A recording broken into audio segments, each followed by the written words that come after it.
إن الحمد لله نحمده ونستعينه ونستغفره ونعوذ بالله من شرور أنفسنا ومن سيئات أعمالنا من يهده الله فلا مضل له ومن يضلل فلا هادي له وأشهد أن لا إله إلا الله وحده لا شريك له وأشهد أن محمدا عبده ورسوله أما بعد فإن خير الحديث كتاب الله وخير الهدي هدي محمد صلى الله عليه وسلم وشر الأمور محدثاتها وكل محدثة بدعة وكل بدعة ضلالة وكل ضلالة في النار. قال سبحانه وتعالى قل هل ننبئكم بالأخسرين أعمالا الذين ضل سعيهم في الحياة الدنيا وهم يحسبون أنهم يحسنون صنعا.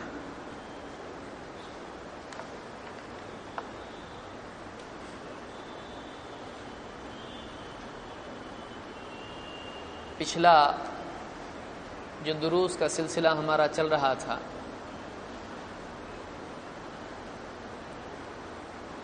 آخری درس جو اس سلسلے میں ہوا تھا وہ بدعت کے نقصانات، بدعت کی برائی، بدعت کی مذمت،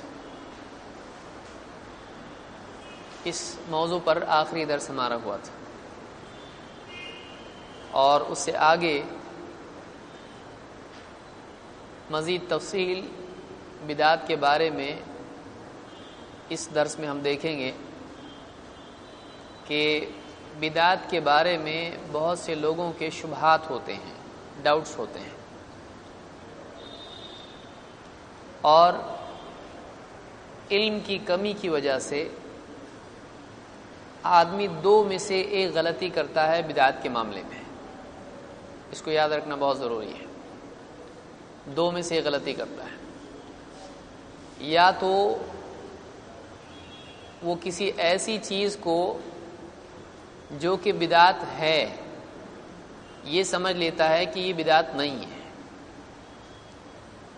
یا ایسی چیز کو جو بدعت نہیں ہے بدعت سمجھ لیتا ہے.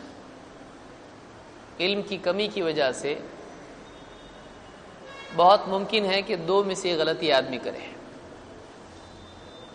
اور ان دو غلطیوں کی وجہ دو اور غلطیاں ہوتی ہیں، یا دو چیزوں کی کمی ہوتا ہے. کیا غلطی آدمی کرے گا؟ اس کو یاد رکھیے. بدعت کے سلسلے میں لوگ دو غلطیاں کرتے ہیں، اور بھی کرتے ہیں لیکن دو بڑی غلطیاں ہیں. ایک، جو بدعت ہے وہ یہ سمجھتے بدعت نہیں ہے. نمبر دو، جو بدعت نہیں ہے اس کو بھی لوگ بدعت سمجھنے لگتے ہیں. کیوں ایسا ہوتا ہے؟ دو میں سے ایک وجہ ہے. جو چیز بدعت ہے اس کو بدعت نہیں سمجھنے کی وجہ اکثر سنت کا علم نہیں ہونا ہوتا ہے. آدمی کو معلوم نہیں سنت سے ثابت کیا ہے، دل سے کچھ بھی کرے گا اس کو لگے گا بدعت نہیں ہے. تو سنت کا علم نہیں ہونے کی وجہ سے ایک آدمی اپنے طور پر کوئی عمل کرتا ہے اور اس کو برا نہیں سمجھتا ہے. لیکن جس کے پاس سنت کا علم ہو کہ اللہ کے نبی صلی اللہ علیہ وسلم کون سا عمل کیسے کرتے تھے، کیا کرتے تھے، کیا نہیں کرتے تھے، اگر وہ علم آدمی کے پاس ہو تو وہ آدمی بدعت سے بچ جاتا ہے. وہ سنت پر عمل کرتا ہے جب سنت کا علم اس کے پاس ہوگا. نمبر دو، ایسا بھی ہوتا ہے کہ ایک چیز بدعت نہیں ہوتی ہے لیکن زبردستی آدمی اس کو کس چیز میں ڈال دیتا ہے؟ بدعت کے خانے میں ڈال دیتا ہے. یہ کیوں ہوتا ہے؟ یہ سنت کا صحیح فہم نہیں ہونے کی وجہ سے ہوتا ہے. صحیح طور سے آدمی سنت کا علم نہیں رکھتا ہے، اس کا فہم نہیں رکھتا ہے، گہری سمجھ اس کے پاس نہیں ہوتی ہے. وہ زبردستی ایک غیر بدعت کو بھی کیا بنا دیتا ہے؟ بدعت. تو یا تو دونوں ہاتھ کھول دیتا ہے بدعت کے لیے، یا پھر سنت کے لیے بھی اپنے دل کے دروازے بند کر دیتا ہے، یا جائز کو بھی حرام کر دیتا ہے. اور ایک بہت ہی یعنی پیچیدہ موضوع ہے، اس لیے بہت سارے لوگ اس میں غلطی کرتے ہیں. یہی وجہ ہے کہ علماء نے مستقل اس پر کتابیں لکھی ہیں تاکہ اس کنفیوژن کو دور کریں، کیا بدعت ہے کیا بدعت نہیں ہے. اسی لیے امام الشاطبی انہوں نے 2 جلدوں میں کتاب لکھی ہے بدعت کے بارے میں. اس میں انہوں نے بدعت کی برائی بیان کی ایک طرف، اور بتایا کہ کیا بدعت ہوتی ہے، اور دوسری طرف زیادہ حصہ بڑا حصہ کتاب کا زیادہ پنے زیادہ صفحات خرچ کیے اس میں کہ کیا بدعت نہیں ہے. کیونکہ بہت سارے لوگ جہالت کی وجہ سے، غلط فہمی کی وجہ سے بہت ساری ایسی چیزوں کو بدعت سمجھ لیتے ہیں جو بدعت نہیں ہوتی ہے. تو یہ ایک بہت بڑا مسئلہ انسان کے لیے ہوتا ہے، اور یہ بہت دیر سے سمجھ میں آتا ہے. اس لیے کہ جس کے پاس دین کی گہری سمجھ نہیں ہوگی وہ آدمی دین کے سلسلے میں بہت بڑی بڑی غلطیاں کرے گا اور کنفیوز ہو جائے گا، سمجھ میں نہیں آئے گا. اس لیے دین کی گہری سمجھ کا ملنا اللہ کی بہت بڑی نعمت ہے. اللہ کے نبی صلی اللہ علیہ وسلم فرماتے ہیں من یرد اللہ بہ خیرا یفقہہ فی الدین، اللہ جس کے ساتھ خیر کا ارادہ کرتا ہے اس کو دین کی گہری سمجھ عطا فرماتا ہے. سطحی علم بعض چیزوں میں کام آتا ہے، لیکن بہت سارے مسائل میں انسان پریشان ہو جاتا ہے اگر گہری سمجھ دین کی اس کے پاس نہیں ہوتا. تو بہرحال ہم آج کے اس درس میں اور اس سلسلے میں، یہ آخری درس ہمارا ہوگا، بدعت سے متعلق بعض شبہات کیا ہیں، ان کا ازالہ کیا ہے، یہ دیکھیں گے. تو ایک لفظ اس میں ہے بدعت، دوسرا شبہات، اور تیسرا ازالہ. تینوں کا کیا مطلب ہے؟ بدعت کیا ہے، کون بتائے گا؟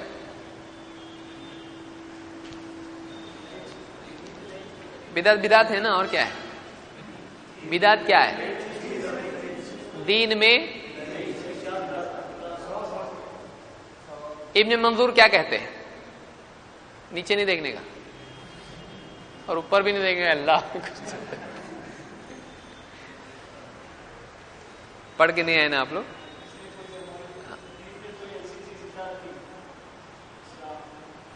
یہ ابن منظور کہتے ہیں، یہ اللہ کے نبی صلی اللہ علیہ وسلم کی بات ہے. بدعت کا ڈیفینیشن کیا ہے؟ آپ کسی سے بیٹھے بات کرنے کے لیے بولے گا بدعت ہے، اچھا بدعت کیا ہے بتاؤ ذرا. تو آپ کیا کاپی میں ڈھونڈیں گے، کیا ڈھونڈیں گے کہ جیب میں ڈھونڈیں گے؟ بدعت کیا ہے ڈیفینیشن آپ کو معلوم ہونا چاہیے. ایک بات اچھی طرح سے یاد رکھیے، پڑھ کے نہیں آئیں گے بہت تکلیف ہوگی، اور سب سے زیادہ تکلیف میں دوں گا، وہ تو بعد میں دے گا، اس سے آپ بحث کرنے والے پہلے میں دوں گا تکلیف. آپ پڑھ کے آنا پڑے گا آپ کو. اور یہ جو بھی ہو رہا ہے ہمارا کورس، اس میں کوشش کیجئے زیادہ سے زیادہ متون آپ یاد کریں، چاہے اپنے الفاظ میں آپ بیان کریں، لیکن واقعی آپ کو معلوم ہونا چاہیے ہم نے کیا پڑھے. ابن منظور کیا کہتے ہیں؟ آپ کو منظور نہیں ہے؟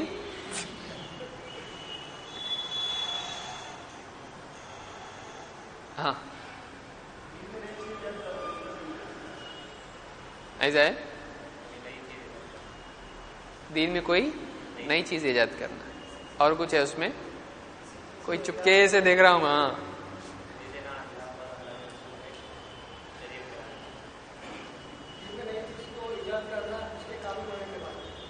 دین کے کامل ہونے کے بعد اس میں کوئی نئی چیز ایجاد کرنا. کیونکہ میں نے اس پہ بھی کافی وضاحت سے بتایا تھا کہ کامل ہونے کے بعد کیوں اس میں ہے. کیونکہ اللہ کے نبی صلی اللہ علیہ وسلم کی زندگی میں کئی چیزیں ایسی ہوئی کہ ایک کے بعد دوسرا نیا حکم آتا تھا، ناسخ منسوخ کا مسئلہ ہے. تو بدعت دین کے مکمل ہو جانے کے بعد اس میں تبدیلی کرنا یا نئی چیز ایجاد کرنا، اس کو کیا کہتے ہیں؟ بدعت. شبہات کا مطلب کیا ہے؟ شک اور شبہ میں فرق ہے یا دونوں ایک ہے؟ یہ بھی ایسا رہتا کہ شبہ اور شک میں کیا فرق ہے؟ نہیں، کنفیوز ہونا. دیکھیے شک جو ہے کسی چیز کے ہونے نہیں ہونے، صحیح ہونے غلط ہونے میں ہوتا ہے. شبہ یہ کہ یہ دو میں سے کیا، عام طور سے شبہ اس کے لیے استعمال ہوتا ہے.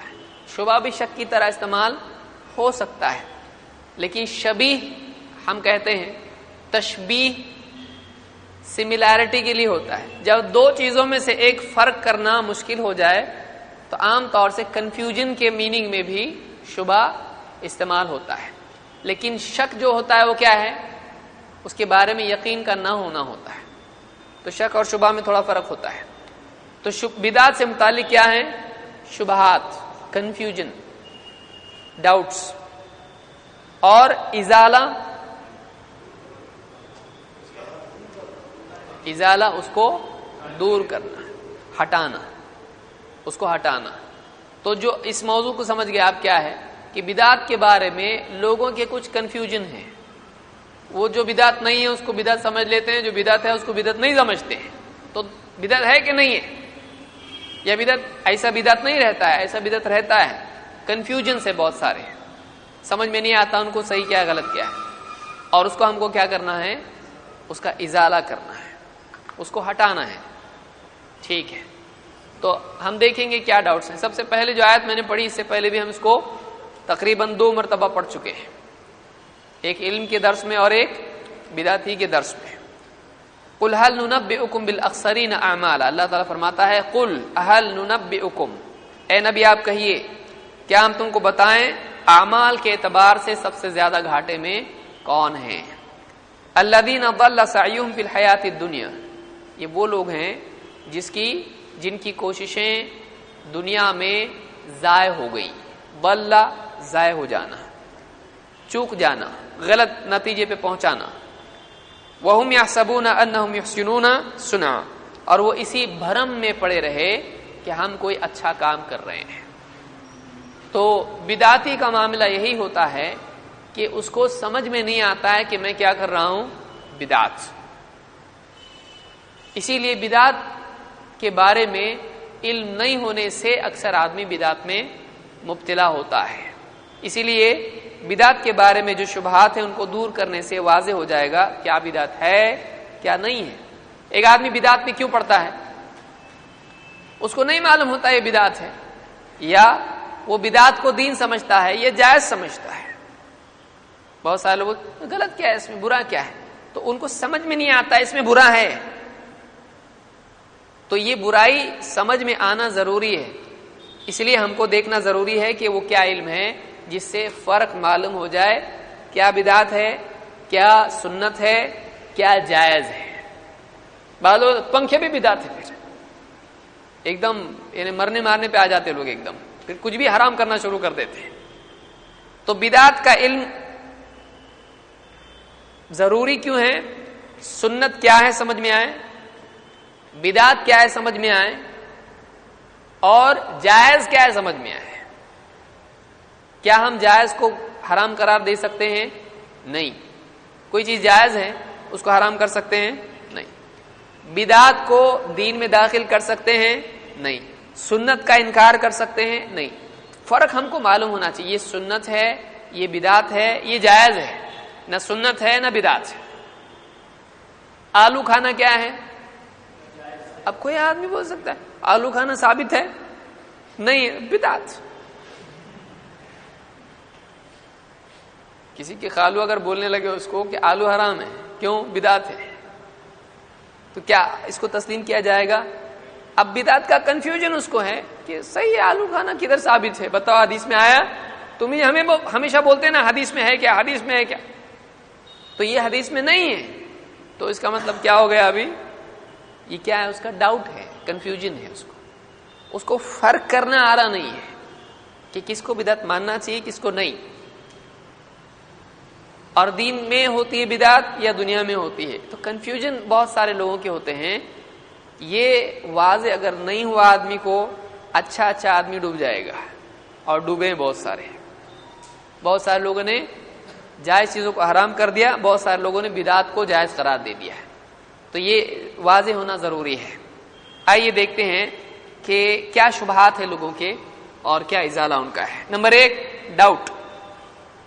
بہت سارے لوگ بدعات کے بارے میں کہتے ہیں، مثلا کوئی قرآن خوانی کر رہا ہے مردوں کے لیے، یا کوئی آدمی اذان دے رہا ہے قبر پر، یا کوئی آدمی کوئی اور ایسا کام کر رہا ہے، انگوٹھے چوم رہا ہے، یا کوئی فاتحہ دے رہا ہے کھانے پہ، یا کوئی ربیع الاول کا 12 ربیع الاول کا جلوس نکال رہا ہے، یا اس طرح کا کوئی کام کر رہا ہے۔ جب اس سے آیت کریمہ پڑھ رہا ہے اجتماعی شکل میں، یا فرض نمازوں کے بعد اجتماعی دعا کر رہا ہے، یا اس طرح کی کوئی اور چیز کر رہا ہے جو ثابت نہیں ہے، اگر ایسے آدمی سے کہا جائے یہ بدعت ہے، یا یہ ثابت نہیں ہے، یا یہ دین نہیں ہے، تو اس کا سوال بطور رد کیا ہوتا ہے؟ نمبر 1، منع کدھر ہے؟ بہت سارے لوگ کیا بولیں گے، منع کدھر ہے بتاؤ۔ اگر تم یہ کہتے ہو کہ یہ غلط ہے، تو ایسا کس حدیث میں ہے کہ یہ غلط ہے؟ ایسی حدیث لاؤ کہ اس میں لکھا ہوا ہونا چاہیے 12 ربیع الاول کا جلوس بدعت ہے یا منع ہے، ایسی حدیث دو۔ قرآن خوانی کرنا بدعت ہے، غلط ہے، منع ہے، حرام ہے، دلیل دو۔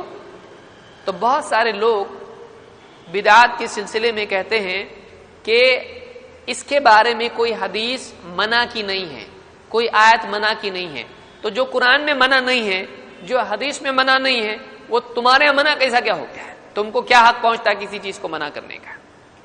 خصوصاً ایسی صورت میں جب کہ اس عمل میں ایلیمنٹس عبادتی ہوں۔ مثلا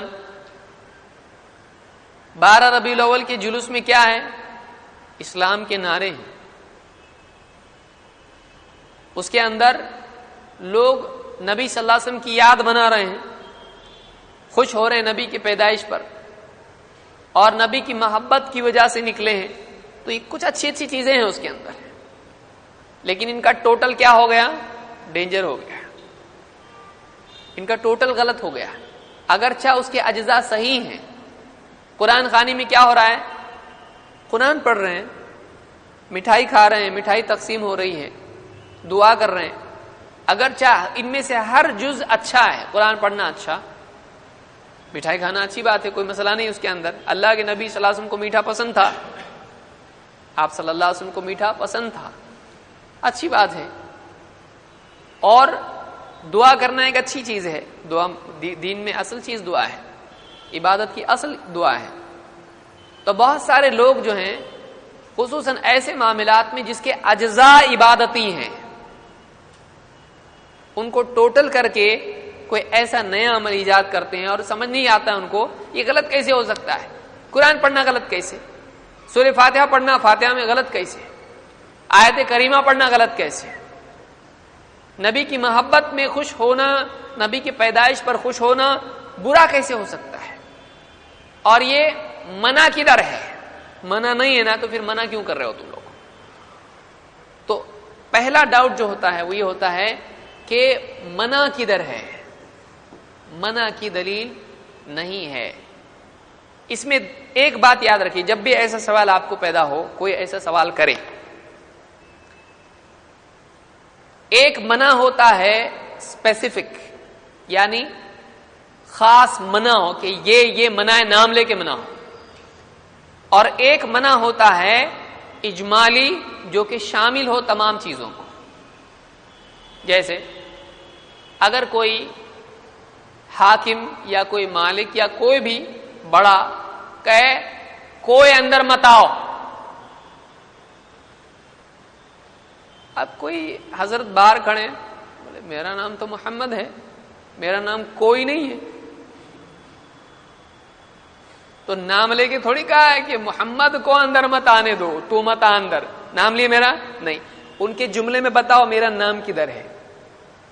سمجھ میں آ رہی بات؟ یہ مثال آپ یاد رکھیں کہ کوئی حاکم اگر یہ کہے کہ کوئی اندر نہ آئے اور دربان سے کہے کسی کو اندر آنے مت دو. ابھی محمد صاحب، احمد صاحب، فلاں صاحب، زید صاحب گئے اور کہا میں اندر جا رہا ہوں. دربان کہے گا بادشاہ نے کہا ہے کسی کو اندر مت آنے دو. بولے میرا نام کسی نہیں ہے. انہوں نے کہا کسی کو اندر مت آنے دو، میں کسی تھوڑی ہوں، میں زید ہوں. چلے گا؟ یا وہ دربان سے کہے میرا نام لے کے کہا مت آنے دو، بولے گا نہیں، لیکن کسی کو اندر مت آنے دو. تو ایک انکار ہوتا ہے، ایک رد ہوتا ہے نام لے کے، اور ایک رد ہوتا ہے عمومی جو ساری چیزوں کو شامل ہو. سمجھ میں آ رہی بات؟ تو کیا شامل جب ہو، ایک عام انکار ہو، اس میں اسپیسیفک آتا ہے کہ نہیں آتا ہے؟ آتا ہے. سمجھ میں آیا؟ چاہے نام لیا نہ جائے، لیکن عمومی طور پر اگر کسی چیز کے لیے انکار ہو، رد ہو، تو اس میں سارے آ جاتے ہیں، چاہے اس کا نام آیا ہو یا نہیں آیا ہو. جیسے ہمارا کلمہ کیسا ہے؟ لا الہ الا اللہ، اشہد ان لا الہ الا اللہ. تو اللہ کے سوا، اب کوئی آدمی کہے لکڑی کے معبود نہیں ہے، ایسا کدھر ہے؟ لوہے کا معبود بنائے، بتاؤ قرآن میں کدھر ہے؟ لوہے سے بنایا ہوا، سونے سے بنایا ہوا، چاندی سے بنایا ہوا معبود نہیں ہو سکتا ہے. ابراہیم علیہ السلام کے زمانے میں جو بت ہوتے تھے وہ لکڑی کے بنائے جاتے تھے، وہ لکڑی کے بنائے ہیں. اور اگر مٹی کے بنائے تو چلے گا؟ نہیں. تو کوئی آدمی کوئی الگ بنا لے اپنے لیے اور بتائے، وہ ہم سے کہے کہ بتاؤ اس کے بارے میں کدھر ہے کہ منع ہے، تو کیا اس کا ایسا بولنا صحیح ہوگا؟ نہیں. کیونکہ لا الہ الا اللہ میں اللہ کے سوا تمام کے معبود ہونے کا انکار ہے، چاہے ان کا ذکر قرآن میں حدیث میں آیا ہو یا نہیں آیا ہو. کوئی آدمی بولے گا عرب کے بت کیا تھے؟ لات، عزا، منات وغیرہ وغیرہ تھے. اس بت کا نام قرآن میں ہے کیا؟ اس بت کا نام قرآن میں نہیں ہے، اس بت کا نام حدیث میں نہیں ہے. تو اس بت کی عبادت کرنے سے اللہ نے منع کیا ہے. دیکھیے بدعت کے سلسلے میں آپ کو یاد رکھنا ہے، آپ بھول جائیں گے، بہت اچھے سے لگ رہا سن رہے ہیں، یاد بھی رکھنا ہے. گھر کو جائیں گے بولے بہت بھاری بولے، کیا بولے یاد نہیں ہے. تو یہ آپ کو یاد رکھنا ہے کہ کوئی آدمی بدعت کے بارے میں ایسا منع ہے کیا؟ یہ منع نہیں ہے. قرآن میں منع ہے؟ نہیں. حدیث میں منع ہے؟ نہیں. نام لے کے بولے اس کا فاتحہ منع نہیں ہے. لیکن آپ اس سے یہ کہیں گے، کیونکہ بہت ساری چیزیں لوگوں کو تھوڑی لاجیکلی سمجھائے تو سمجھ میں آتی ہے. کیونکہ بدعت والے اکثر جو ہے اہل عقل ہوتے ہیں لیکن ناقص العقل ہوتے ہیں. عقل کی وجہ سے ہی وہ لوگ بدعت ایجاد کرتے ہیں. بہت بڑی وجہ اس کی یہی ہے، ہم نے دیکھا پچھلے درس میں بھی. تو ہم یہ کہیں گے کہ فلاں بت ہے مثال کے طور پر، اس بت کا نام قرآن میں ہے، اس بت کی عبادت مت کرو، نہیں ہے. حدیث میں ہے؟ نہیں. پھر منع نہیں ہے. بولے گا ایسا کیسا بول رہے ہیں، مسلمان نہیں رہیں گے تم؟ بولیں گے اس کا نام ہے؟ نہیں ہے. تو پھر منع کدھر ہے؟ بولیں گے لا الہ الا اللہ میں آ رہا نا. کیونکہ لا الہ الا اللہ میں اللہ کے سوا سارے بت آ جاتے ہیں، چاہے ان کا نام لیا گیا ہو یا نہیں لیا گیا ہو. تو کیا بدعت کے بارے میں ایسا نہیں ہوتا ہے؟ بدعت کے بارے میں بھی ایسے ہی ہوتا ہے. کیونکہ حدیث میں اللہ کے نبی صلی اللہ علیہ وسلم نے ہر بدعت کے بارے میں کہا. اللہ کے نبی صلی اللہ علیہ وسلم کی حدیث کیا ہے؟ من احدث فی امرنا ھذا ما لیس منہ فہو رد. من احدث، اب حدیث کیا دیکھیے منع کی. جو آدمی کہے بدعت منع کدھر ہے؟ فاتحہ منع کدھر ہے؟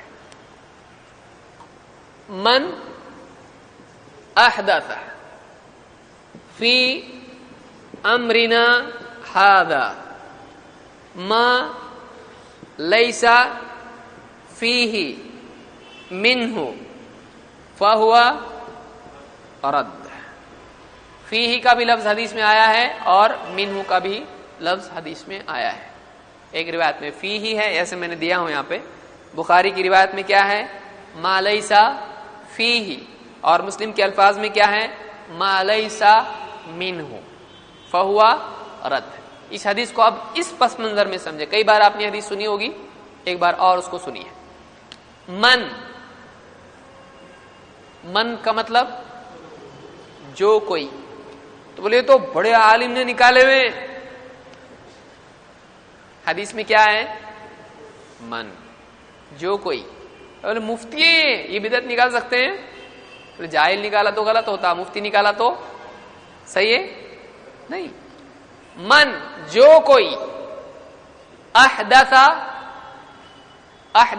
حدث سے، حدث کے معنی ہوتے ہیں نیا، نیا۔ حدیث نئے کو کہتے ہیں، جدید کے میننگ میں ہوتا ہے۔ حدیث قدیم کے بالمقابل بولا جاتا ہے، قدیم یعنی پرانا، اور حدیث یعنی نیا۔ تو من احدث، جو کچھ نیا نکالے، چینج کرے، چینج اور نیو دونوں کی میننگ میں آتا ہے۔ من احدث فی، اسی سے حدث کا لفظ ہے۔ وضو ٹوٹا تو کون سی حالت میں چلا جاتا ہے آدمی؟ حدث کی، حدث اصغر، حدث اکبر۔ وضو ٹوٹ گیا تو حدث اس کو کہتے ہیں، کیوں؟ چینج ہو گیا۔ یہ بھی کیا ہو گیا؟ پہلے وضو سے تھا، ابھی حالت تبدیل ہو گئی اس کی۔ من احدث فی امرنا، ہمارے اس امر میں، امر کیا ہے؟ یہ امر دین۔ ہمارے اس امر میں کوئی نئی چیز نکالے، ہادہ سے اشارہ ہے کس طرف؟ یہ ہمارا امر، یعنی ہمارا یہ دین۔ تو معلوم ہوا کہ بدعت کس چیز میں ہوتی ہے؟ دین میں ہوتی ہے، کہ دین میں ہمارے کوئی نئی چیز نکالے۔ ما لیس فیہ، جو اس دین میں نہیں تھی، اور دوسری بات میں ما لیس منہ، جو اس دین میں سے نہیں ہے۔ اس کو یاد رکھیے، دو اعتبار سے ہوتا ہے، علماء نے اس کو سمجھایا ہے۔ ایک تو چیز بعینی ہی، جیسے فجر کی نماز کتنی پڑھتے؟ سادہ مثال، فجر کی نماز کتنی رکعت پڑھتے ہیں؟ فرض نماز 2۔ تو ہمارے دین میں فجر کی نماز کتنی ہے؟ 2 رکعت ہے۔ اور سنت کتنی ہے اس سے پہلے؟ یعنی اذان کے بعد کتنا پڑھنا ہے؟ جماعت سے پہلے 2۔ اب اگر کوئی آدمی یہ 2 سنت سے اور بڑھائے تو نبی سے ثابت کتنا ہے؟ اب کوئی زیادہ پڑھے تو یہ صحیح ہے؟ نہیں، یہ صحیح نہیں ہے۔ تو جو 2 سے زیادہ پڑھتا ہے وہ مناسب نہیں ہے، صحیح نہیں ہے۔ اسی لیے سلف نے منع کیا ایسے آدمی کو جو 2 سے زیادہ دم 2 پڑھتے جا رہا ہے۔ سعید بن مسیب نے اس کو منع کیا، اس نے کہا مجھ کو کیا اللہ عذاب دے گا نماز پڑھنے پہ؟ انہوں نے کہا تو اس کو نماز پڑھنے پہ عذاب نہیں دے گا، لیکن سنت کی مخالفت پر عذاب دے گا۔ تو انہوں نے فجر سے پہلے 2 سے زائد پڑھنے کو پسند نہیں کیا، منع کیا۔ اب وہ ہے کیا؟ حدیث میں ہے کیا؟ فجر سے پہلے 2 منع ہے، 2 سے زیادہ منع ہے نہیں، لیکن انہوں نے اس عموم کے ضمن میں لیا اس کو۔ تو ایک تو یہ ہے کہ دین میں کوئی چیز ثابت شدہ ہے، اب اس میں اپنی طرف سے کچھ اور نکالتا ہے، وہ کیا ہو جائے گا؟ بدعت۔ تو ہمارے اس دین میں کچھ ایسا نکالے جو اس میں نہیں تھا، تو ٹوٹلی نیا ہے، وہ کیا ہو گیا؟ بدعت۔ ما لیس منہ، یہاں یہ سمجھنا ہے کہ منہ کے لفظ سے علماء نے کیا سمجھا ہے۔ دیکھیے قرآن کریم میں اور احادیث میں اس بات کی گنجائش ہم کو ملتی ہے، ایک مجتہد کے لیے، ایک عالم کے لیے، کہ نئے پیش آنے والے مسائل میں وہ اجتہاد کریں۔ اجتہاد کا لفظ آپ کو معلوم ہے؟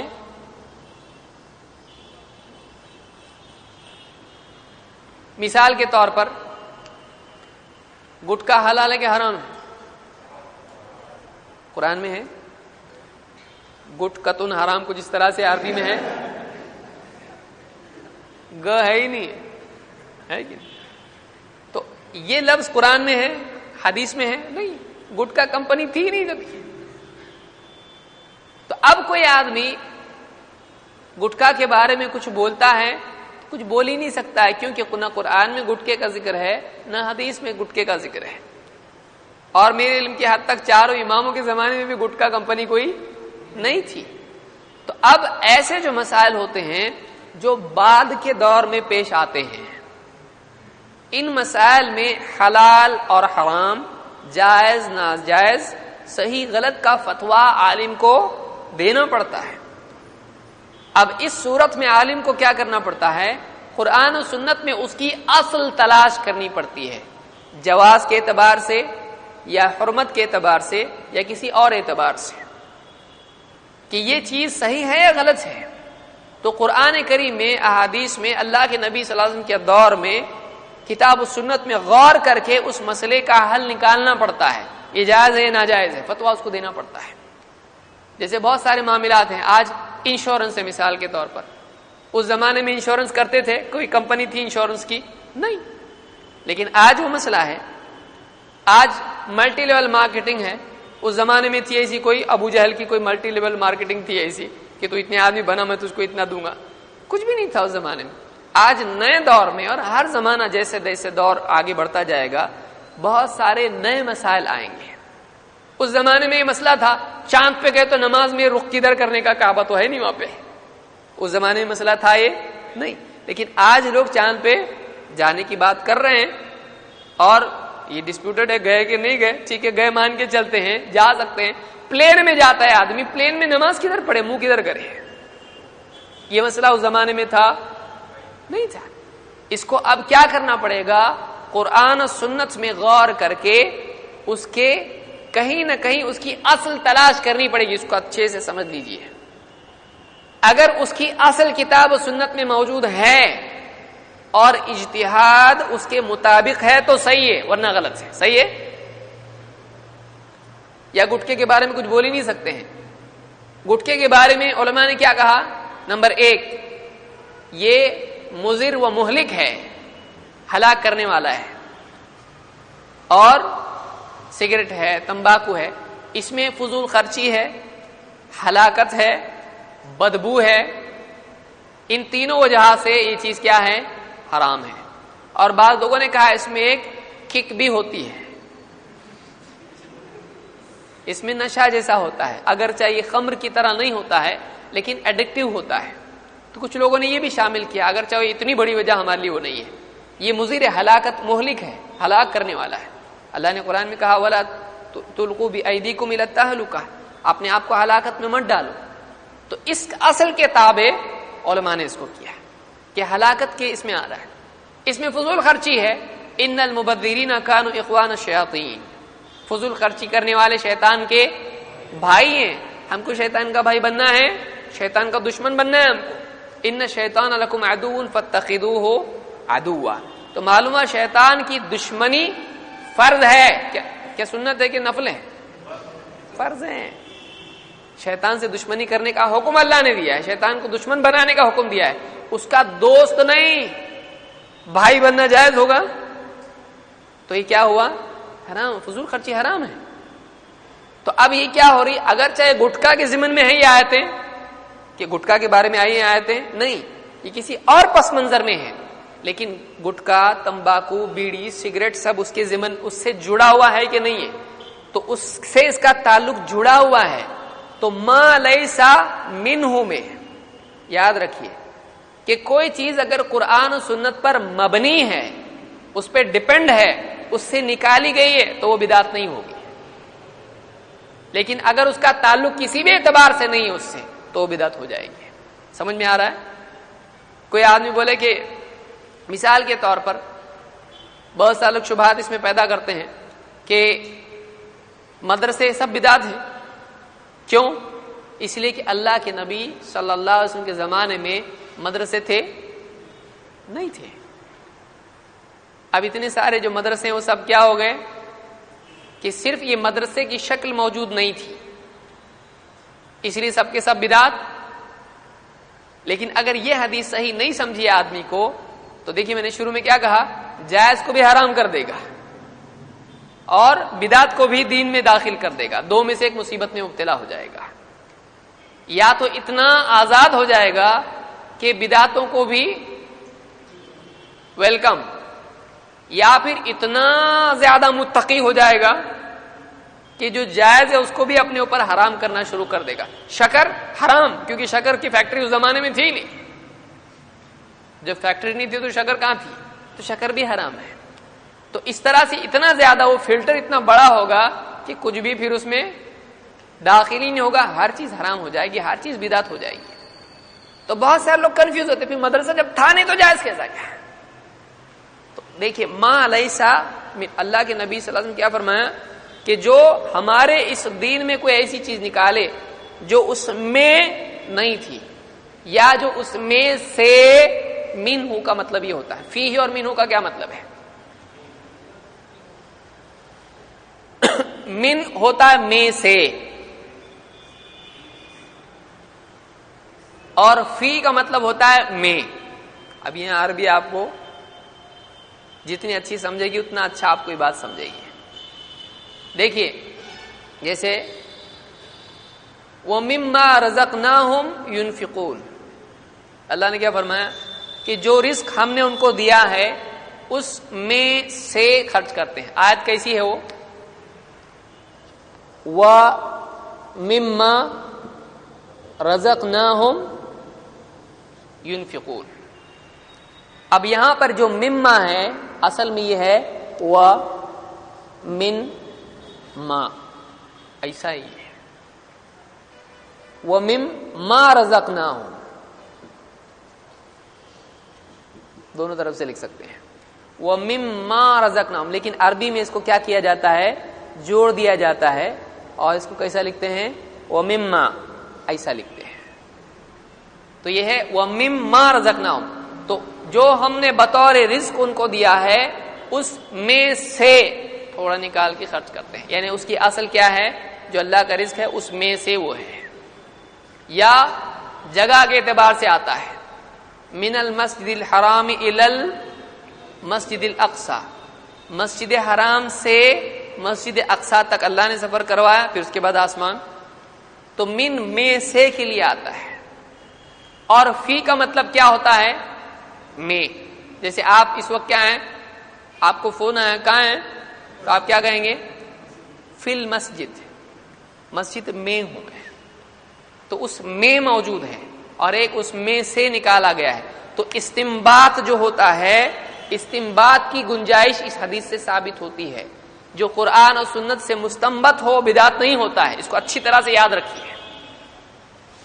اگرچہ اس کا ڈھانچہ موجود نہیں ہوگا. مثال کے طور پر اور ایک مثال دیتا ہوں. دیکھیے آپ کو بہت ساری چیزیں اب سمجھ میں آئیں گی کہ بہت سارے لوگوں کا کنفیوژن کیوں ہوتا ہے.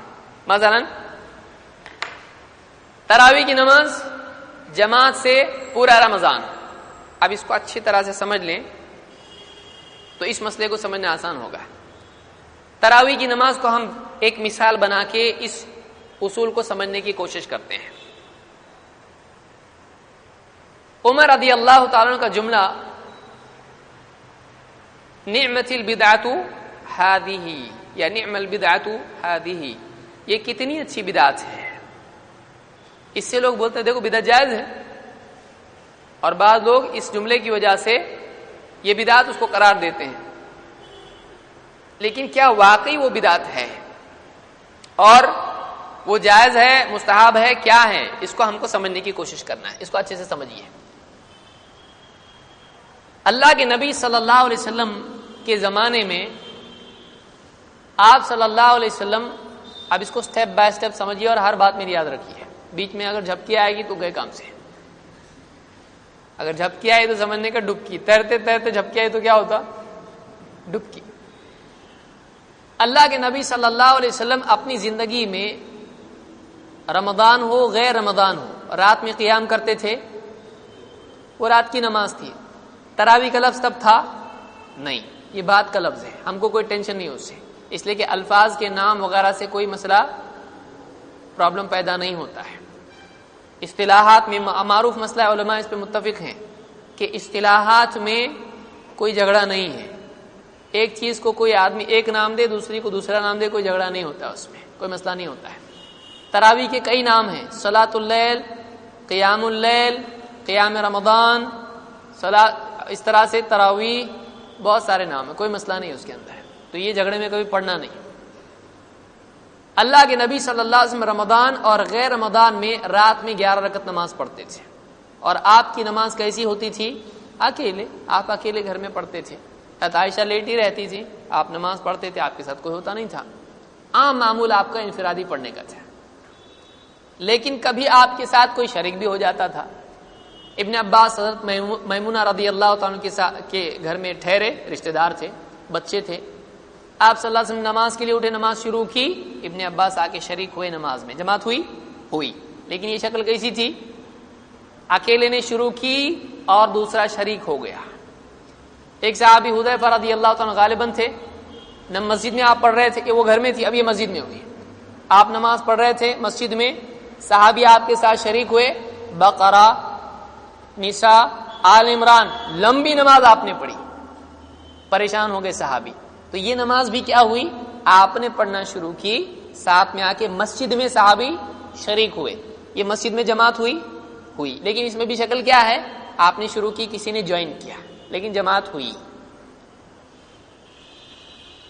تراویح کے سلسلے میں رمضان میں آپ نے اپنے حجرے میں نماز پڑھی، خیمے میں، جو اعتکاف کا ہوتا ہے، کچھ صحابی شریک ہوئے، ساتھ میں آپ کی اقتداء میں نماز پڑھی، پھر کچھ اگلی رات بڑھ گئے، پھر تیسری رات آپ نکلے نہیں،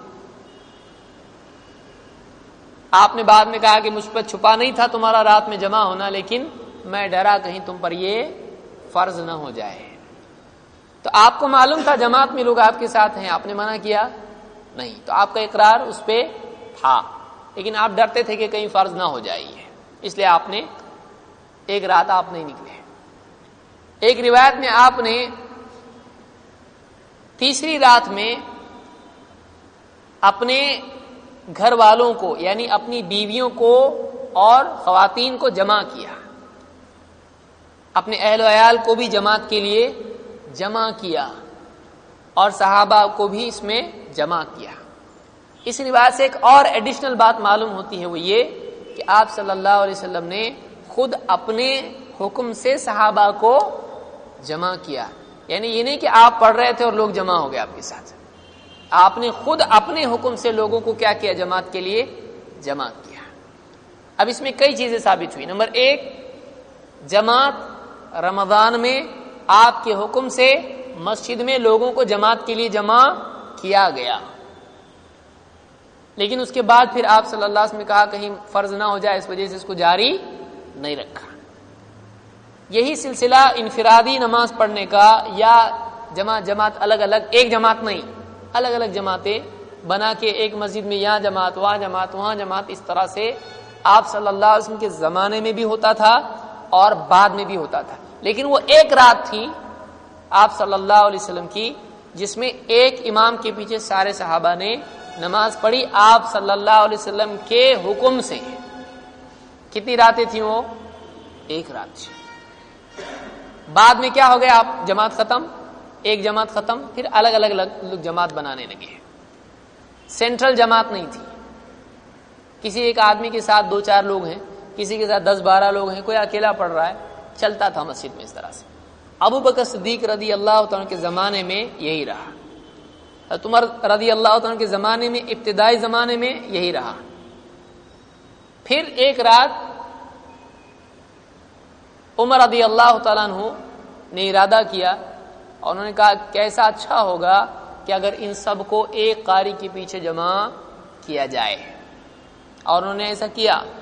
پھر وہ اگلی رات یا کچھ دنوں بعد یہ جب بھی نکلے تو دیکھا کہ ایک امام کے پیچھے سب لوگ ایک جماعت سے مسجد میں نماز پڑھ رہے ہیں، ایک جماعت پوری مسجد میں ہو رہی ہے۔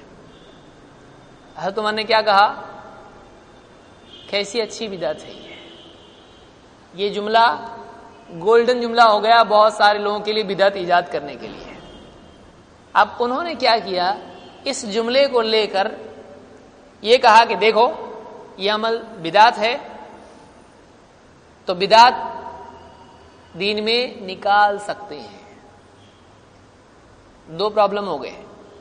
ایک، جو عمل حضرت عمر رضی اللہ تعالیٰ عنہ کے حکم سے ہوا تھا اس کو بدعت قرار دیا گیا.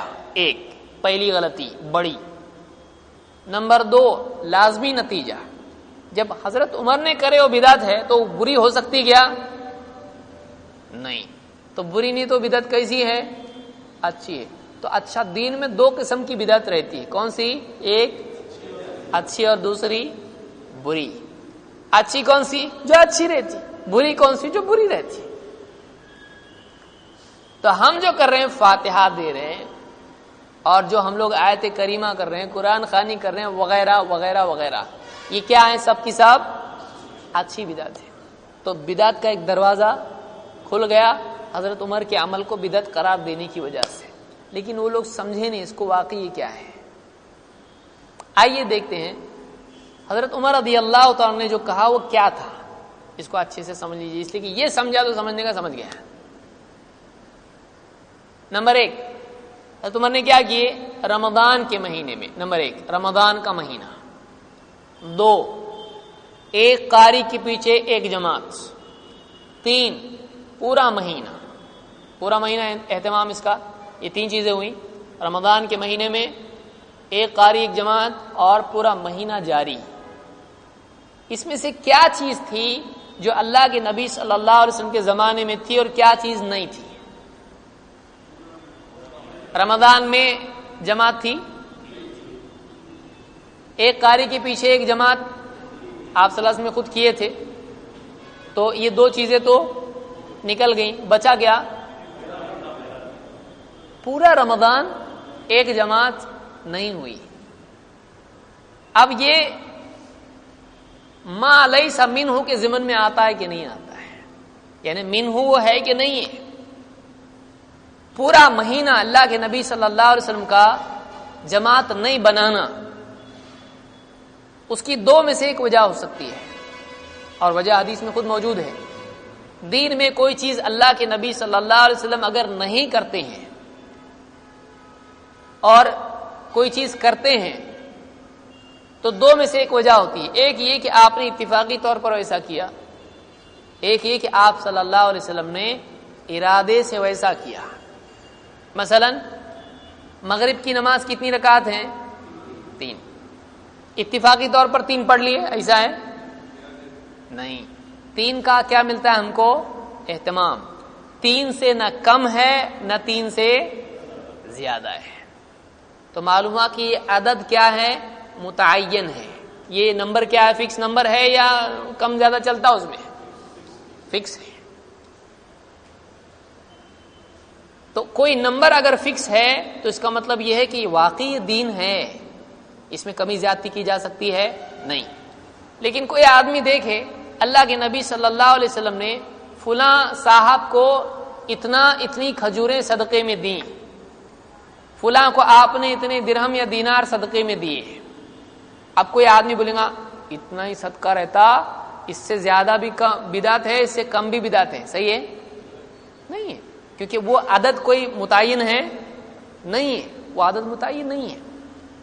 یا مہر کے اندر دیکھے کہ آپ صلی اللہ علیہ وسلم نے اتنا مہر طے کیا اور اس کا اہتمام کیا، تو اب واقعی یہ عدد جو ہے یہ کیا ہو گیا؟ اب ثابت شدہ عدد ہے اور اس کا اہتمام کیا جا رہا تو اتنا ہی ہونا چاہیے. لیکن آپ نے اس سے کم یا زیادہ کبھی کوئی مسئلہ نہیں رکھا. آپ کے دور میں صحابہ نے اس سے کم اور زیادہ مہر باندھا تو آپ نے منع نہیں کیا. اب کیا معلوم ہوا کہ وہ فکس نمبر ہے؟ نہیں ہے. کیونکہ اگر وہ فکس ہوتا تو آپ دوسروں کو منع کرتے. سمجھیے اس کو اچھی طرح سے.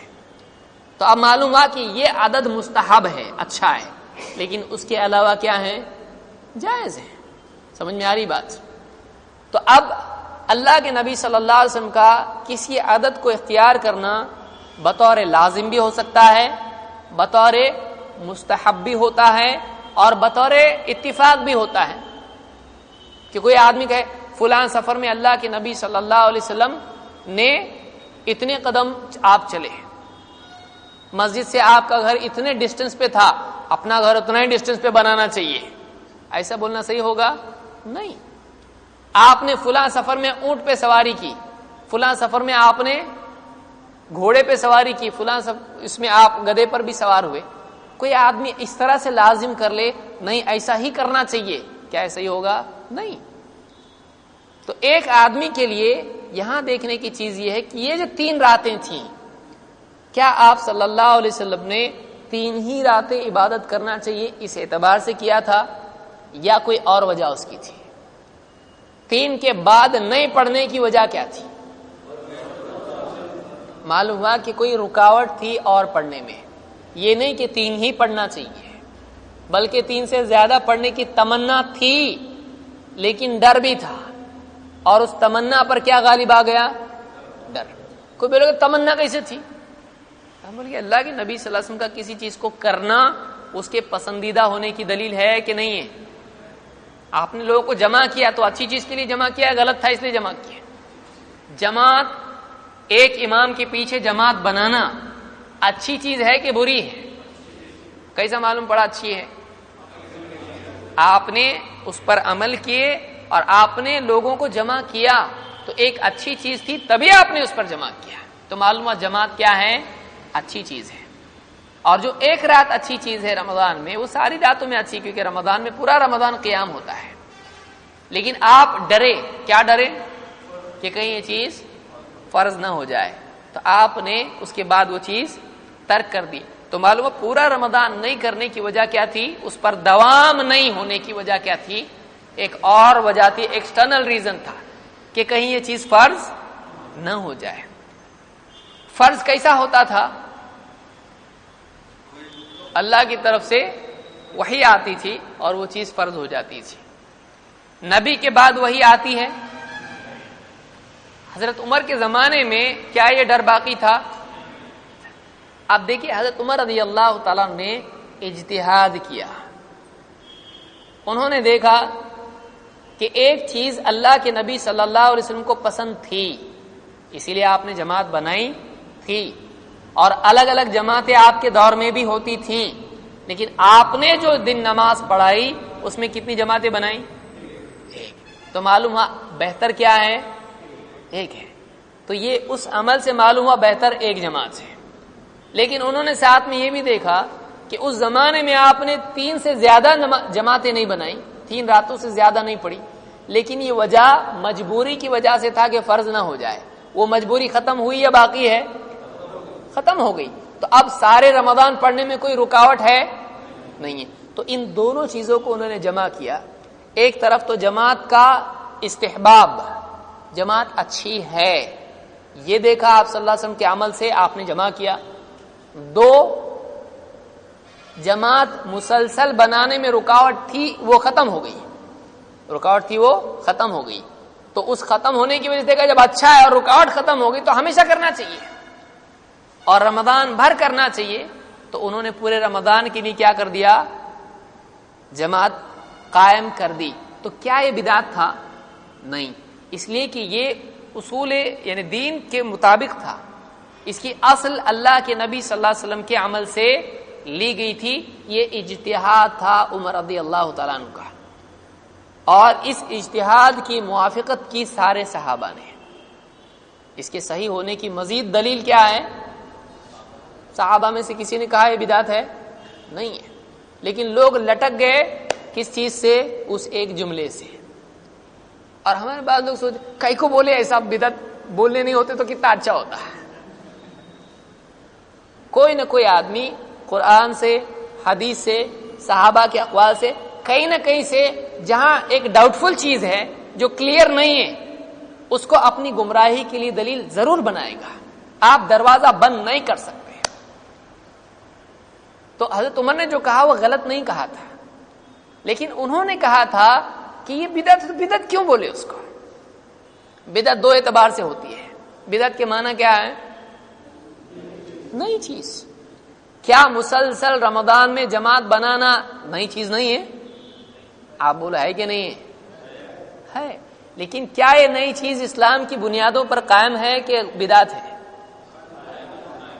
یعنی یہ مستنبت ہے، اس کی اصل کتاب و سنت پر تھی، اس اعتبار سے حرام یا غلط ہے نہیں. یہ بالکل یعنی جائز ہے بلکہ مستحب ہے، لیکن اس کا ڈھانچہ موجود تھا نہیں، تو ڈھانچے کے اعتبار سے وہ چیز نہیں تھی، لیکن اس کی کتاب و سنت پر بنیاد ہونے کی وجہ سے وہ چیز بدعت میں آتی ہے نہیں آتی ہے۔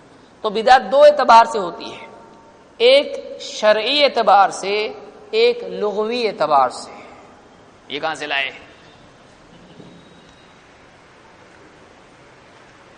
بدعت ایک لغوی اعتبار سے ہوتی ہے اور ایک شرعی اعتبار سے ہوتی ہے۔ لغوی اعتبار سے یعنی لغت کے اعتبار سے، شرعی اعتبار سے یعنی شریعت کے اعتبار سے۔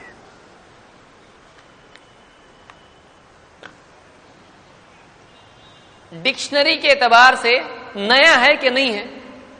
یہ بٹن کیا ہے؟ اس زمانے میں تھے ایسے بٹن نہیں تھے، یا مسجد میں پنکھے تھے اس زمانے میں نہیں تھے، تو لغوی اعتبار سے ہاں یہ نہیں تھا اور اب ہے، تو ڈکشنری کے اعتبار سے کوئی چیز نہیں ہو سکتی ہے، لیکن شریعت کے اعتبار سے ضروری نہیں کہ وہ چیز نہیں ہو، کیونکہ شریعت کا حکم کیا ہے؟ اگر وہ کتاب و سنت پر مبنی نہیں ہے تو وہ بدعت ہے۔ سمجھ میں آ رہا ہے؟ اس کی بنیاد کتاب و سنت پر اگر نہیں ہے تو کیا ہے؟ وہ بدعت ہے۔ ہو سکتا ہے اس کا ڈھانچہ نہیں ہو سکتا ہے اس کی شکل نہیں ہو، لیکن کتاب و سنت سے ہی استنباط کی ہوئی چیز ہے تو وہ چیز نہیں ہوگی۔ سمجھ میں آ رہی بات؟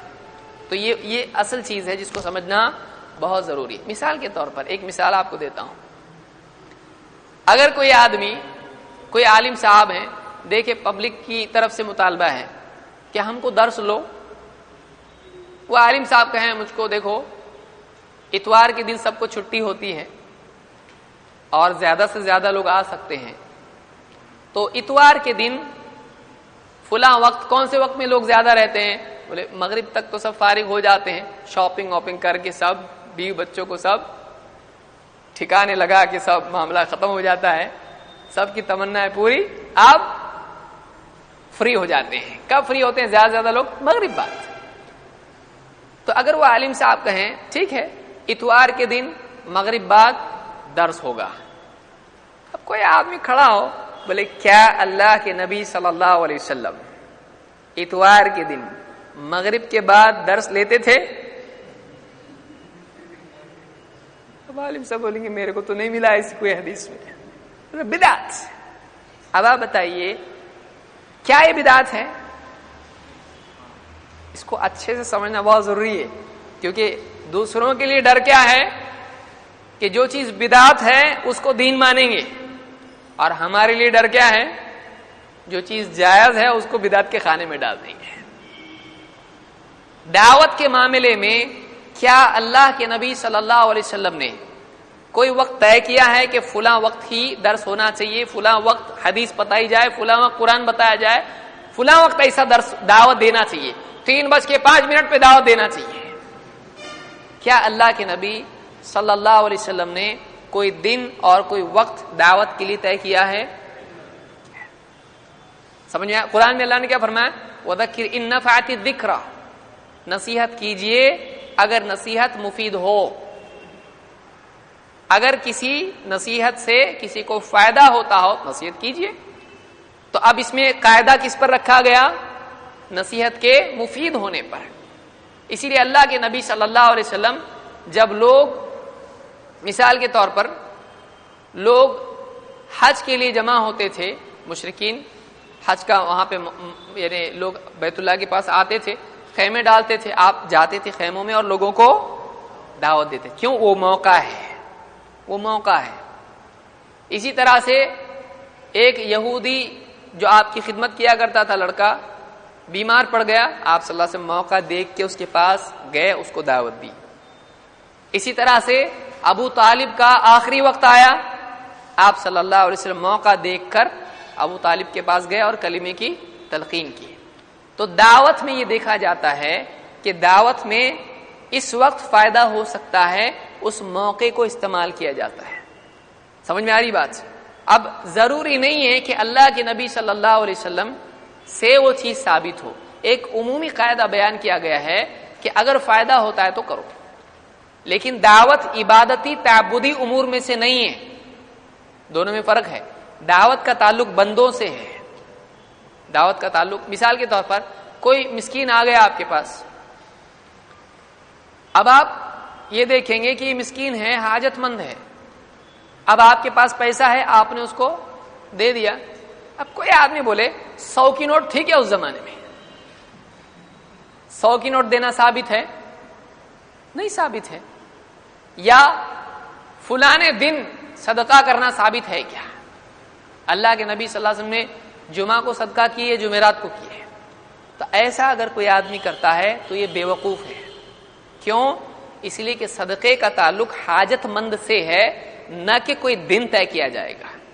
ہاں، جن چیزوں کے لیے اللہ کے نبی صلی اللہ علیہ وسلم نے دن طے کیے ہیں ان کو انہی دنوں میں کیا جائے گا۔ مثلا زکوٰۃ سال مکمل ہونے کے بعد، یا صدقۃ الفطر کب؟ کوئی آدمی بولے میں جان دو بہت لوگ دے رہے اب صدقۃ الفطر، میں عید الاضحیٰ میں دوں گا، تبھی کوئی نہیں دیتا تو میں دوں گا، چلے گا؟ نہیں، وہ بدعت ہوگا۔ کیوں؟ اس لیے کہ اللہ کے نبی صلی اللہ علیہ وسلم نے اس کے لیے وقت طے کیا ہے، تو جس میں طے کیا ہے اس طے کیے ہوئے کو بدلنا یہ کیا ہو گیا؟ بدعت ہو گیا۔ لیکن جس کو عام رکھا ہے اور لوگوں کی حاجت سے جوڑا ہے، اس چیز کے اندر اگر حاجت پوری ہو رہی تو جائز ہوگا کہ نہیں ہوگا؟ جائز ہوگا۔ اسی لیے علماء نے مدارس کے لیے جو نظام بنایا کہ دن میں اتنے پیریڈ ہوں گے، وہ آسانی کے لیے ہے کہ علم کے معاملے میں اللہ کے نبی صلی اللہ علیہ وسلم نے ایک عمومی قاعدہ دے دیا ہے، یسروا ولا تعسروا، آسانی پیدا کرو، مشکل پیدا مت کرو۔ مثال کے طور پر اللہ کے نبی صلی اللہ علیہ وسلم نے صحابہ سے ایسی کوئی کتاب لکھائی کہ لکھو کتاب الایمان، حدیث نمبر 1، حدیث نمبر 2، حدیث نمبر 3، پھر کتاب الطہارہ، کتاب الصلاۃ، کتاب الزکاۃ، ایسی کوئی حدیث کی کتاب تھی صحابہ کے دور میں؟ نہیں تھی۔ پھر امام بخاری نے بدعت نکالے۔ کوئی آدمی جاہل اگر یہ اصول نہیں سمجھا، بہت ساری جائز بلکہ اچھی چیزوں کو بدعت بولنا شروع کر دے گا۔ اب بتائیے فقہی ابواب کی ترتیب، امام مالک کی لکھی ہوئی کتاب موطا ہے، حدیث کی جو کتابیں آج موجود ہیں محدثین نے لکھی ہیں وہ کیا ہیں؟ کچھ حدیث کی کتابیں ایسی ہیں جو صحابہ کی ترتیب پر ہیں، جیسے مسند احمد ہے، ابو بکر صدیق رضی اللہ تعالیٰ کی پوری حدیث ہے، ابو ہریرہ رضی اللہ تعالیٰ کی پوری حدیث ایک ساتھ، اس ترتیب سے 28,000 حدیثیں تقریباً ہیں۔ وہ اب کوئی آدمی آئے اللہ کے نبی صلی اللہ علیہ وسلم کے زمانے میں ایسا ہوا کیا؟ بدعت۔ امام احمد بدعتی، کیونکہ بدعت ہے، ایسی حدیثیں لکھنا ہی غلط ہے، کیا ایسا بولنا صحیح ہوگا؟ غلط۔ کیوں؟ اس لیے کہ انہوں نے قاعدہ دیکھا کیا ہے؟ یسروا ولا تعسروا، آسانی پیدا کرو، مشکل مت پیدا کرو۔ کہ کوئی آدمی اگر ساری حدیثیں حضرت ابو ہریرہ کی ڈھونڈنا چاہے، ایک جگہ اس کو سب مل جائیں گی۔ کچھ علماء نے کیا کیا؟ انہوں نے کہا نہیں، صحابی کی ترتیب پہ تو ہے، ٹھیک ہے، ٹاپک کی ترتیب پہ حدیثیں ہونا چاہیے کہ ایک ٹاپک کے نیچے اگر ساری مسائل ڈھونڈنا چاہے کوئی آدمی تو مل جائے۔ تو انہوں نے کیا کیا؟ کتاب الطہارہ کے نیچے ابواب قائم کیے، کون سی چیز سے وضو ٹوٹتا ہے، کون سی چیز وضو کیسا کیا جائے، کیسا غسل کیا جائے، وغیرہ وغیرہ، ٹاپک وائز انہوں نے کیا۔ کیا یہ اللہ کے نبی صلی اللہ علیہ وسلم نے کیا ہے؟ کیا یہ صحابہ نے کیا ہے؟ نہیں، لیکن یہ چیز کیا ہے؟ ایک اصول کے تحت ہے۔ وہ اصول کیا ہے؟ یسروا ولا تعسروا، آسانی پیدا کرو، مشکل مت پیدا کرو۔ علموا ویسروا ولا تعسروا، لوگوں کو سکھاؤ، ان کے لیے آسانی پیدا کرو، مشکل مت بناؤ۔ تو اگر اب یہ عمل لغوی اعتبار سے بدعت ہے کہ نہیں ہے؟ کیا یہ ہوا ہے پہلے؟ نہیں ہوا ہے، لیکن شرعی اعتبار سے کیا ہے؟ بدعت ہے، یہ گمراہی ہے، یہ حرام ہے؟ نہیں، بلکہ یہ کیا ہے؟ اور اچھا ہے، اس کو ثواب ملے گا جس نے ایسا کیا ہے۔ کیوں؟ اس لیے کہ اس نے طالب علم کے لیے آسانی پیدا کی اور نبی کا وہ حکم مانا جو نبی نے دیا ہے۔ سمجھ میں آئی بات؟ اس لیے کیونکہ ایک مسئلہ نکلا تھا ابھی کہ رمضان میں جو دروس ہو رہے ہیں وہ کیا ہیں؟ کل بدعت ضلالہ وکل ضلالۃ فی النار۔ اس کو سمجھیے کہ کوئی آدمی، اب اس کو سمجھیے، کوئی آدمی اگر یہ مانتا ہو کہ رمضان میں روزہ رکھنے کا رہتا، رمضان میں اعتکاف کرنے کا رہتا اور رمضان میں درس کرنے کا رہتا آخری عشرے میں، تو ظاہر بات ہے پھر وہ بدعت ہو جائے گا۔ کیوں؟ اس لیے کہ اس نے رمضان کا جز اس کو مانا۔ سمجھ میں آئی بات؟ رمضان میں آخری عشرے میں اعتکاف رہتا ہے اور درس رہتے ہیں، اگر کوئی ایسا بولے تو یہ جائز ہے؟ نہیں ہے۔ لیکن یعنی دین میں ایسا ہے نہیں ہے، لیکن اگر کسی علاقے میں کچھ ایسے لوگ ہیں جن کو دین معلوم نہیں ہے، اور جیسے مشرکین حج کے پیریڈ میں ملتے تھے عام طور سے، تو خاص طور سے آپ جاتے تھے ان کے پاس، تو ایسے بہت سارے لوگ جن کا عقیدہ صحیح نہیں، منہج صحیح نہیں ہے، وہ سال بھر اپنے کام کاج میں رہتے ہیں، آخری عشرے میں ان میں ایک عبادت کا اور دین کا مزاج ہوتا ہے، اس وقت کا فائدہ اٹھاتے ہوئے کیوں نہ دین کی اہم باتیں لوگوں کے سامنے رکھی جائے تاکہ وہ سیکھیں۔